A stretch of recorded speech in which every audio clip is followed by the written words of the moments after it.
Welcome back. Panelists here. Susan Page, the Washington Bureau Chief for USA Today. Jake Sherman, the founder of Punchbowl News. Former Homeland Security Secretary Jay Johnson and Wall Street Journal columnist Peggy Noonan.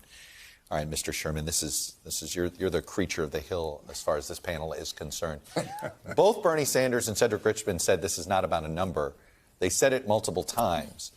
Let me ask you, if this is not about a number, then why don't we have a deal? It's about a number. I think that everybody is trying to figure out what the number is, what could fit inside that number, and what they could do. I mean, I think what you're seeing is the fact that this is a generational piece of legislation. I mean, Pelosi called it, and we're next to the Pelosiologist here, the culmination of her career. She said everything she's been building up to for 30 years in public office, more than that, is in this legislation. So people are taking it seriously, and every side is doing what they can. This is like a great example of power politics. Mm-hmm. Every side is doing what they can to gain as much leverage against the other side to achieve the end they're trying to achieve.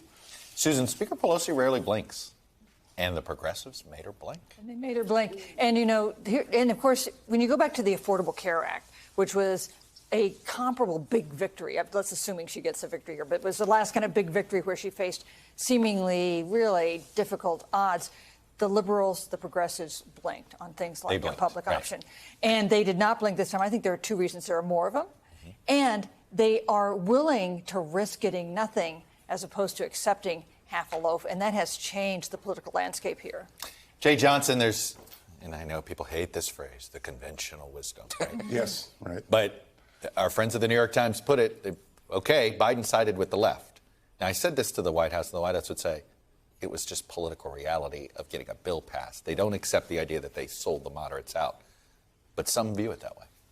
Well, let's not forget that the bill the progressives are pushing for is Biden's bill. It's his domestic agenda. He wrote it, right. It's not as if it's some wild-eyed, far-left socialist piece of legislation. This is Joe Biden's Build Back Better domestic agenda, and the progressives are carrying his water on Capitol Hill and appear to be doing it rather effectively right now. And so I personally believe that there's going to be a deal at some point.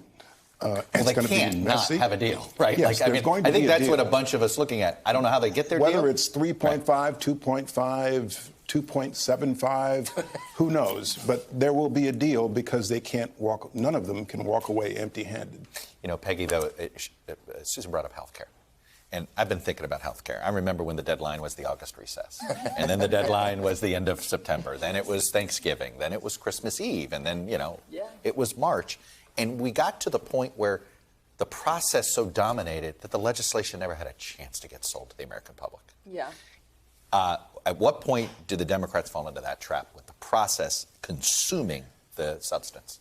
I think this, however long this struggle or disarray or whatever it is takes, the worse it looks. I think these two bills now squished into sort of one initiative, I think with the mess around it and with the sense that the Progressive Caucus and the progressives are in charge, they're driving this, they're the face of this, I think in a very broadly public way in America, that does not look good, and it becomes a little bit poisonous.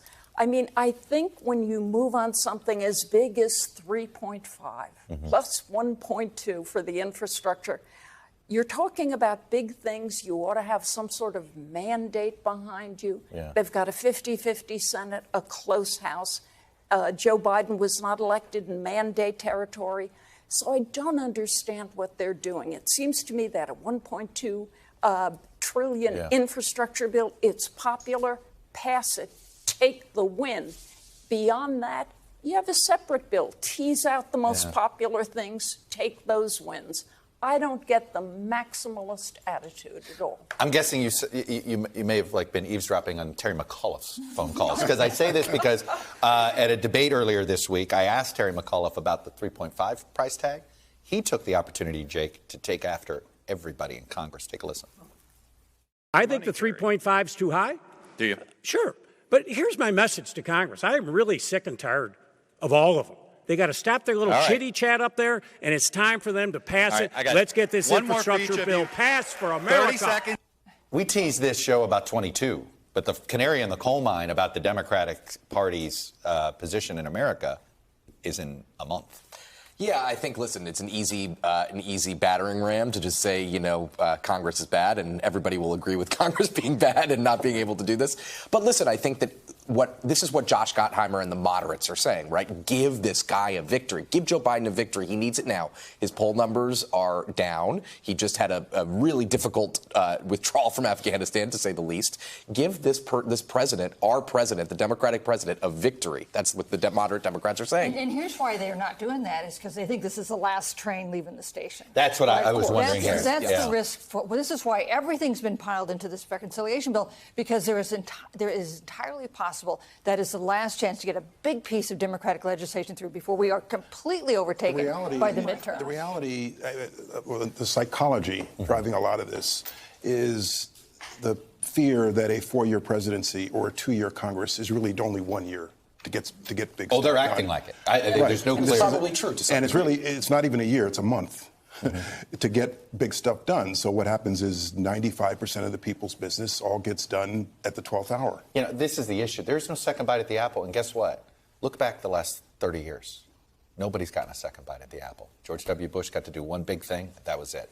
Obama, I would argue there hadn't been a second bite. So history says. We're 9 months into this administration, a series of smaller bills that you can pass one after another. Start giving a sense of momentum, giving a sense of Congress confidence. can do that? I forget which one did, but they could do it, damn it. In our lifetime. How about that? Well, so Jake, how does this end? And is there a new deadline? I heard Bernie Sanders, no deadline.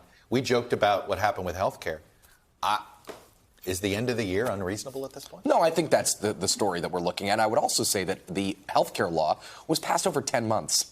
And what Pelosi's trying to do is she's trying to pass this bill, or what Congress is trying to do, in a really compressed time period. I mean, they really didn't get started until the summer. And they're trying to do it in 4 or 5 months, and that's difficult. I do think something gets done. I think it's going to be really messy. I would say that October 30th, or at the end of the month, is going to be a deadline because there's a highway funding that needs to be refreshed. Congress just refreshed it on Friday night, but they could refresh it again. There is a deadline. And of course, they can also decide that the day of the week never ends, as they did. They can always keep a day longer than 24 hours if necessary. Thanks for watching our YouTube channel. Follow today's top stories and breaking news by downloading the NBC News app.